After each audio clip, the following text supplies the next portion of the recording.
अतिशय अभिमान आहे, आनंद आहे की राज्य शासन ज्याचा मी घटक आहे त्यांनी असा एक उपक्रम घेतलाय की आज या तालुक्यामध्ये 1000 जातीचे दाखले हे माझ्या आदिवासी समाजाला घरपोच मिळाले.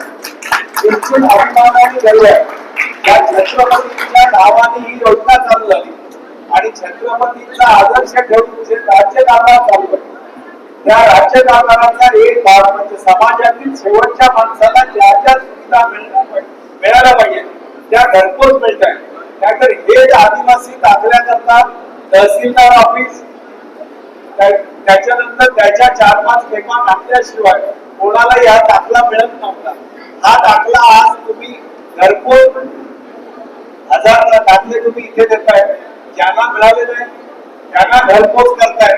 निश्चित कौतुकास्पद आहे, अभिमानास्पद आहे, समाधान देणार आहे. माझ्या संस्थेचं नाव अशोबरीज फाउंडेशन आहे आणि टाटा स्टील फाउंडेशनच्या माध्यमातून आपण हे तालुक्यातल्या प्रत्येक आदिवासीपर्यंत दाखले पोहोचण्याचं काम करत आहोत. आणि यापुढेही म्हणजे फक्त दाखल्यांचं काम करत नाही आहोत आपण, तर त्यांच्या समस्या जाणून घेण्याचा पण प्रयत्न करतोय की त्यांच्या काय समस्या आहेत, त्यांच्या अडचणी काय आहेत. हे ऐकणारं कोणी नसतं, त्यांचं कोणतरी ऐकणारं व्यक्ती पाहिजे असतं. त्यांच्या समस्या कशा सोडवता येतील याच्याकडे माझा निर्धार असतो.